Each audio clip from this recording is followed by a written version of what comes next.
So, you're Spider-Man. After Norman Osborn reveals that he knows Peter's secret identity as Spider-Man, Peter starts to feel the weight of that revelation. His thoughts become overwhelmed, and he begins to hallucinate the phrase, "You're Spider-Man." The scene transitions to Peter and Nico playing a video game, and Nico expresses frustration with Peter for leaving her at a party. She also jokes about how she spent her time discussing lo-fi music with someone named Sweaty Mike. As their conversation continues, Peter tries to tell Nico that he's doing great working for Norman. Nico, noticing Peter's tension, suggests he may need to de-stress, offering a movie marathon as a way to unwind. However, Peter declines, citing a dinner meeting with Norman. Nico warns Peter to be cautious, suggesting that CEOs like Norman may have ulterior motives and could try to manipulate him. It's fine. You're just meeting up with Norman Osborn to discuss the fact that he knows you're Spider-Man. Peter nervously meets Norman Osborn, who already knows he's Spider-Man. Despite Peter's attempts to downplay the situation, Norman is calm and supportive, even offering help. Norman reveals he discovered Peter's secret after observing his skills and deducing that Peter was Spider-Man. He offers to upgrade Peter's suit and suggests working together, but Peter refuses, wanting to protect others from the risks involved. Norman respects Peter's decision, but encourages him to stay at Oscorp, recognizing Peter's potential. He reassures Peter that his secret is safe and offers a bright future at Oscorp, regardless of his superhero identity. The least I can do. Thank you again, Peter, on behalf of me and my son.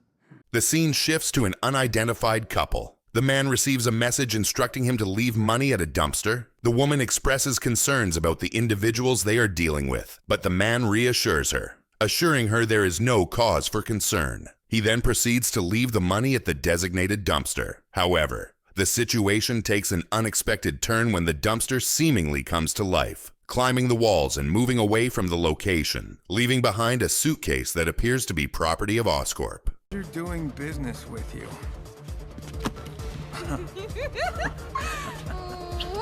You're a genius, baby! Peter returns to Aunt May's apartment and finds her packing items into boxes. He inquires about the reason for the packing, and Aunt May explains that she is selling some items to earn extra money. Peter notes that much of the stuff belongs to Uncle Ben, to which May responds, acknowledging this with a sad expression and reassuring him that she is fine with it. Peter then notices unpaid bills on the table, which subtly reveals that Aunt May is facing financial difficulties. At school, Peter confides in Nico about Aunt May's financial struggles, explaining that the only way he could help her would be by continuing to work at Oscorp. Nico responds by stating that Aunt May wouldn't approve of that decision, to which Peter acknowledges. Yo, Peter, Nico, over here! After Lonnie grabs Peter's attention, he insists on buying lunch for him. Peter protests, saying there's no need, but Lonnie explains it's a celebration for the A they received on their science project, expressing his excitement. Well, I'm happy that we got such a great grade, but Peter shares in Lonnie's happiness and acknowledges that Lonnie deserves the credit for the success. Pearl encourages Peter to let Lonnie treat them to lunch, and Peter reluctantly agrees, stating he will buy next time. Get with me. Pearl, you and Peter go grab seats. Thanks, Lon. thanks, Lonnie. As Pearl and Peter head to find seats, Lonnie stays behind to pay, only to find that he has no money in his wallet. He reluctantly returns the lunch and settles for just an apple. When Lonnie returns to the group, they ask him where his lunch is. He explains that he's fine with just an apple. If you want half my sandwich, Lonnie, go for it. You technically own it. Oh, thanks, Peter, but I'm cool. Shortly after, he receives a phone call from his mother, her tone anxious and nervous. After the call, Lonnie asks Pearl for a ride home, and she agrees, bidding farewell to Peter and Nico before they leave together. I'll talk to you later, Petey. Don't mind if I do.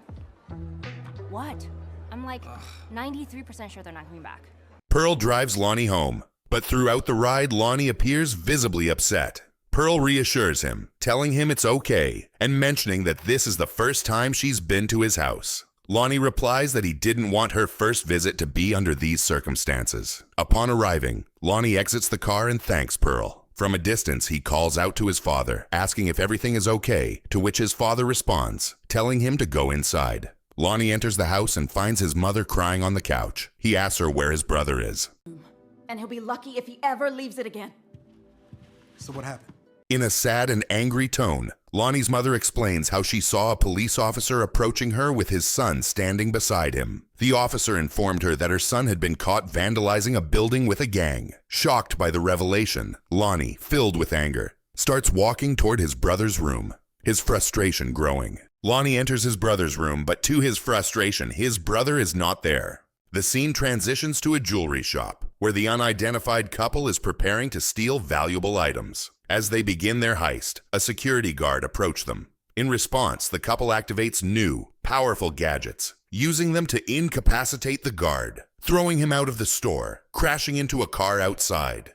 Spider-Man, perched nearby, takes photos of his surroundings, reflecting on how Uncle Ben would be shocked by the great pictures Peter has captured with his camera. As he scrolls through old photos saved on the device, he suddenly hears the sound of police sirens. Reacting quickly, Spider-Man swings into action, leaping between buildings to investigate the source of the disturbance. Spider-Man arrives at the crime scene just in time to prevent the security guards from being attacked. He swiftly uses his webs to restrain the male thief, but to his surprise, the woman effortlessly tears through the webbing, revealing the strength of their advanced technology. Try that little web trick again now that I'm ready for you? Well, since you asked so nicely. What the?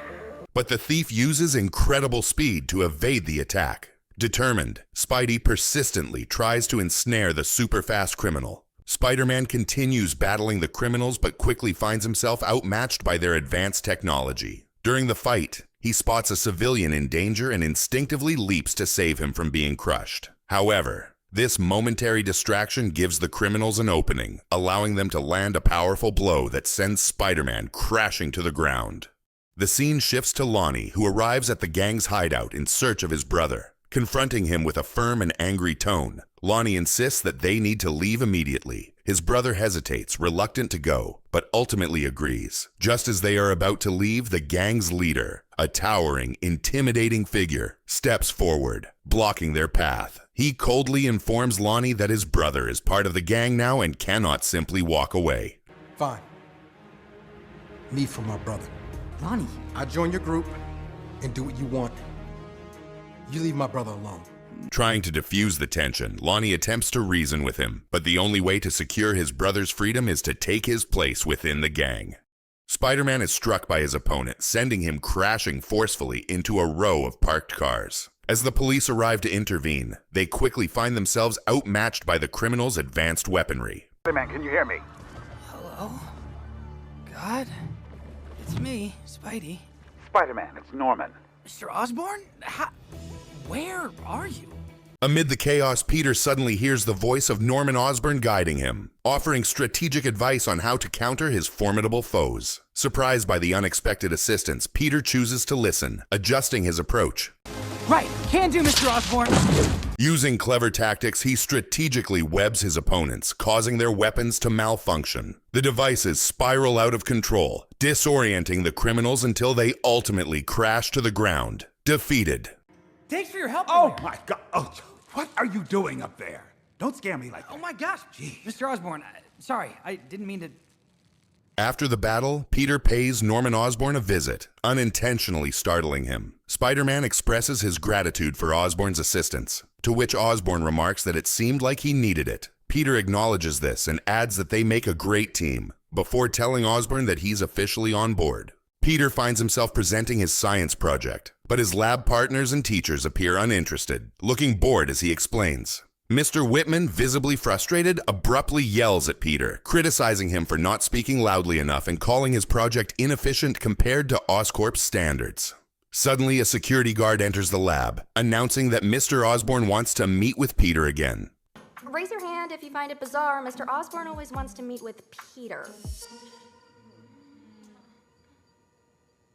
Peter walks through the hallway toward Osborn's office. Just as he reaches the door, it suddenly swings open, hitting him. Harry Osborn had been walking out of his father's office at that moment. Harry quickly apologizes, and the two strike up a friendly conversation, sharing a lighthearted moment before Peter heads inside.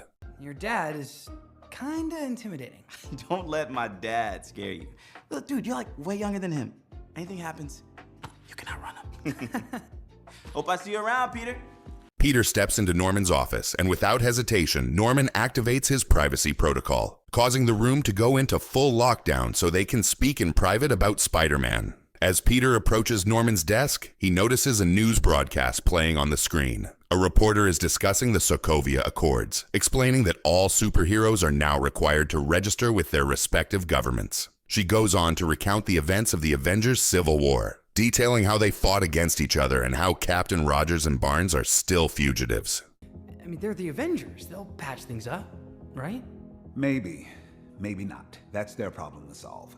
Feeling uneasy, Peter hesitantly asks Norman if the Accords would apply to him as well. Norman, without missing a beat, reassures him that he will handle the situation. Norman Osborn leads Peter into a hidden room, revealing a sleek, high-tech space. As they enter, Norman turns to Peter and tells him that he has a suit designed specifically for him. The room then opens to reveal a new Spider-Man suit. It's designed far more advanced and impressive than Peter could have imagined. You know I'm not Thor, right? Because looking at this, all I'm hearing is, "You are not worthy." You're underestimating yourself. Norman tells Peter that he deserves the suit, and that with it, you'll do a lot of good. The scene shifts to a woman walking down the street, her purse in hand. Suddenly, a boy snatches it and runs off. Spider-Man, now in his new suit, swings into action, quickly catching sight of the thief. Just as he leaps to intercept the boy, he unexpectedly gets caught up in his suit's cape, causing him to stumble midair. The thieves, seizing the opportunity, turn and start attacking Spider-Man while he's momentarily stuck. Oh.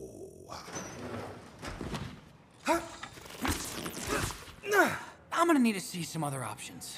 Lonnie stands at the school entrance holding a flower as he waits for Pearl to approach. When she arrives, he nervously admits how much he likes her. They share a kiss, and afterward, Pearl asks if everything is all right. Lonnie confides that his brother has gotten into some trouble. Pearl reassures him, offering to give him more rides home and letting him know that she's there if he ever wants to talk. As she walks away, Lonnie's phone rings, and he answers to hear from his gang boss. Get here now. You on the clock. A woman looks up at the sky just as Spider-Man zooms past in a new, high-tech, bug-like suit. Peter struggles to control the suit, spinning and twisting in the air as he tries to get a handle on its advanced features. Norman watches him, offering guidance. But Peter is clearly having difficulty, making a series of mistakes while using it. Frustrated, Peter pulls back and tells Norman, I mean, am I even technically Spider-Man anymore? You should be open to expanding your identity options. Peter, still unsure, eventually manages to regain control of the suit. But just as he's getting the hang of it, a truck unexpectedly crashes into him, sending him tumbling. He stumbles back, the suit malfunctioning from the impact. Bruised and disoriented, Peter makes his way back to Oscorp, where the suit's systems flicker and glitch from the crash. At the gang headquarters, Lonnie tries to focus on his studies, flipping through his book. His concentration is shattered when the gang boss storms over, visibly angry. Without warning, the boss grabs the book out of Lonnie's hands and throws it across the room, snapping and telling him this isn't a place for studying. Lonnie then goes to pick up his book and adds, Not like anyone's doing anything around here anyway. Excuse me? Sound like Lincoln here wants something to do. The gang boss glares at Lonnie with a menacing look, his eyes cold and unyielding. He tells him he has a task for him. Lonnie stands still, unsure of what's coming next. But then the boss gives a slight nod. The tension breaks as the boss casually tells him to go out and grab an order of burritos. A stark contrast to the earlier intensity. At a park, a little girl drops her balloon. Spider-Man in his new suit leaps into the tree to retrieve it. As he climbs, his suit accidentally scratches the bark, leaving marks on the tree. He grabs the balloon and hands it to the girl. But as she sees him up close, her face contorts in fear. The design of the suit, sharp and intimidating, frightens her, and she bursts into tears. The crowd around them begins to shift uneasily, their mood dampening as they watch the scene unfold. Frustrated, Peter flies away, muttering that the suits aren't working. He talks to Norman and expresses his frustration. Norman reassures him calmly. I know this is frustrating, but it's all part of the development process. Head back to Oscorp. Lonnie arrives at the burrito restaurant, pushing the door open and stepping inside. He walks up to the counter and informs the cashier. As he says his name, Big Donovan? the people eating in the restaurant pause, some looking at him with recognition. Just as the tension rises, a woman enters the restaurant. The atmosphere shifts, and the patrons begin to crowd around Lonnie, sensing something is off. Realizing the danger, Lonnie exits the restaurant quickly, but a man from the crowd begins to follow him. Lonnie starts running, weaving through the streets until he hops onto a train, breathing heavily. Lonnie arrives at the gang's headquarters and slams the bag of burritos onto the table before heading to his boss. He warns him that he's been set up and asks about the woman he saw. His boss explains she's a lieutenant from the Scorpions gang, and that the man running the operation is extremely dangerous, picking fights for sport. Lonnie insists he wasn't part of this, but his boss shouts, demanding that he wake up. Scorpions are a threat to everyone, and now they know his face. Lonnie tries to shift the blame, but his boss tells him that alone, he'd have no protection. But with them, he's safe. Lonnie backs off, but firmly tells him he doesn't want to be lied about. Spider-Man enters Norman's office, and Norman stands up, telling Peter he owes him an apology. He expresses his desire for Peter to be the best Spider-Man he can be, preparing him for any challenge. Norman explains that the city has grown accustomed to chaos, destruction, and laws being broken, all due to events beyond their control. Peter responds, recalling what his uncle used to say.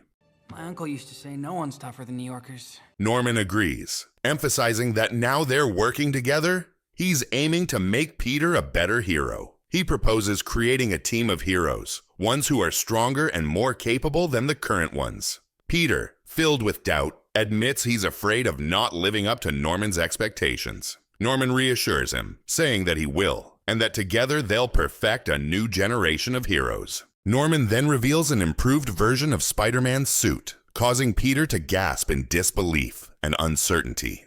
Peter swings through the buildings, enjoying the feel of his new Spider-Man suit. He's thrilled by how well it fits, and comments that the city seems calm, with nothing happening. Norman, however, reminds him that in New York, there's always something.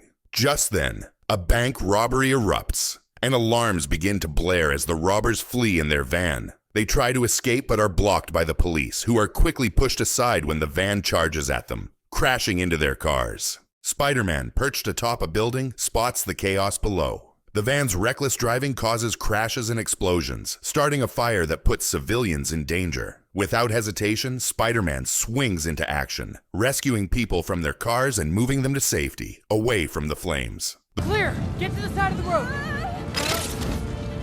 Let me help you out of there. The robbers speed down the highway, and one woman steps out of the van before the police catches her partners. Next time we try your quiet thing, Dimitri. Spider-Man continues his search, rescuing the last person trapped by the fire and leaving them safely on the sidewalk. The civilians thank Spider-Man, calling him amazing. Spider-Man swings into Norman's office, pushing the window open and entering. He immediately begins to take off his mask, unaware that Norman has company. As the mask comes off, Harry, sitting next to his dad, looks on in shock. He has just learned Spider-Man's true identity. The bank robber watches the news, her face darkening as she sees footage of her partners being thrown into prison, with the police now actively searching for her. Determined, she heads to a garage, knocking on the door.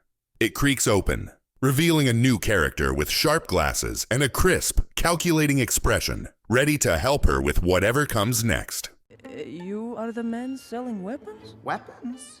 Oh, my dear, I sell enhancements. The woman tells Octavius that she isn't interested in enhancements. Her partners have been imprisoned, and she needs something to break them out. Octavius considers her request, but makes it clear that he'll help only if she can pay. I was expecting a bit more than a warehouse full of scrap metal. They step into a dimly lit warehouse, where Octavius carefully retrieves a high-tech device. The woman eyes it warily and asks what it does. With a smirk, Otto explains that it fires lasers. Satisfied, she takes the weapon, nods in approval, and leaves the lab, ready to put it to use.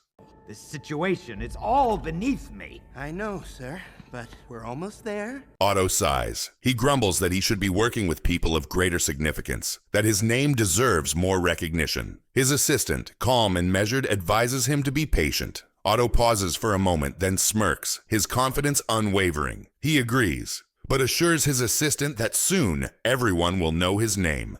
Peter and Harry sit together in Norman's office, waiting. Norman enters, stating that they need to discuss Harry's role in the Spider-Man team. Peter starts to voice his thoughts, but before he can say much, Norman's assistant interrupts, cutting the meeting short. As Norman steps away, Harry turns to Peter with excitement, assuring him that this is going to be something great. I guess I should get going to school before I'm late again. Oh, you need a ride? Peter arrives at school in Harry's sleek, high-end sports car, instantly drawing the attention of students and staff. Peter sits in class when Nico turns to him, questioning why he's been spending time with Harry. Everyone is talking about it. Confused, Peter asks why it's such a big deal. Nico explains that Harry is a social media celebrity, to which Peter responds that he had no idea. Nico then warns him that Harry's involvement could make things more complicated in the future, possibly leading to something bigger. Peter raises an eyebrow and asks why she's been following him. Dodging the question, Nico quickly shifts the topic, advising Peter to take some time for himself. Peter nods, appreciating her concern.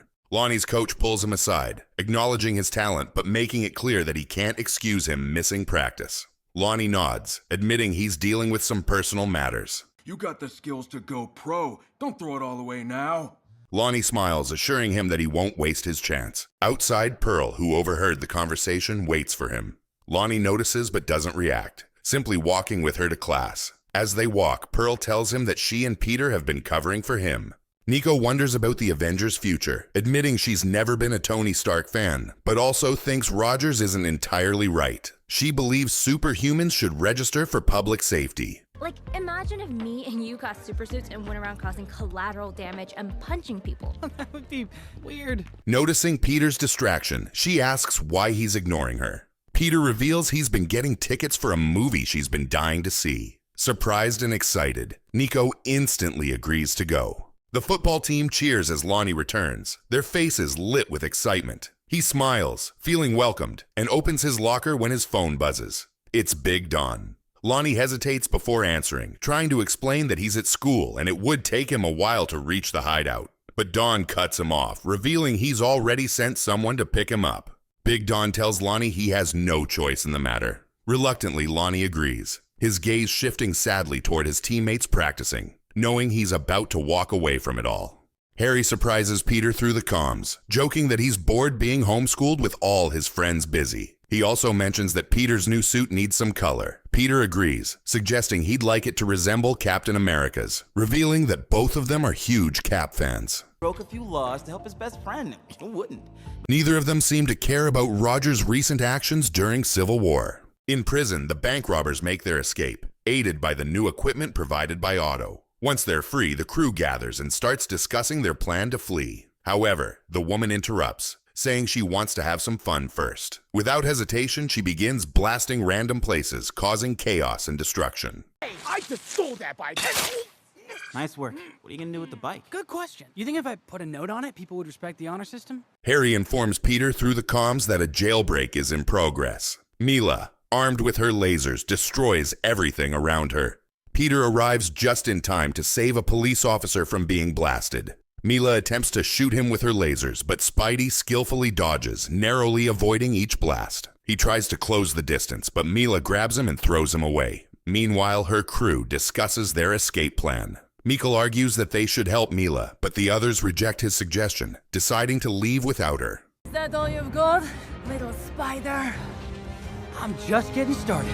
Lonnie finds himself standing with his gang, facing off against the Scorpions. Tension fills the air as the two gang bosses antagonize each other, their words escalating the conflict. The insults quickly turn into physical blows, and a full-blown fight erupts between the two gangs. Spidey continues to take hits, struggling to defend himself as the fight rages on. Meanwhile, Lonnie freezes in place, caught in the chaos and watching everything unfold around him. Harry tries to help Peter, but Spidey is still focused on stopping Mila. In a sudden move, Mila fires at civilians, causing panic. Spider-Man quickly reacts, shooting webs to pull them out of danger and prevent them from being crushed. Fun, but perhaps now is the time to escape? You would have me run from a battle like a coward when I can walk away the victor? Psha!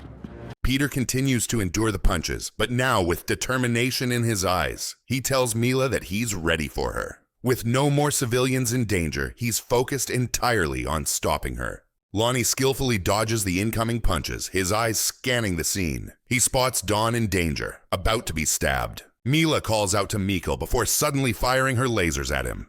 Don, look out! Before the blast can reach its target, Spidey leaps in between, taking the full hit himself. Lonnie lunges forward, tackling Matt just in time to save Dawn. However, in the struggle, he gets stabbed in the arm and takes a brutal hit to the face. Matt prepares to finish him off, but the sudden blare of police sirens forces him to hesitate.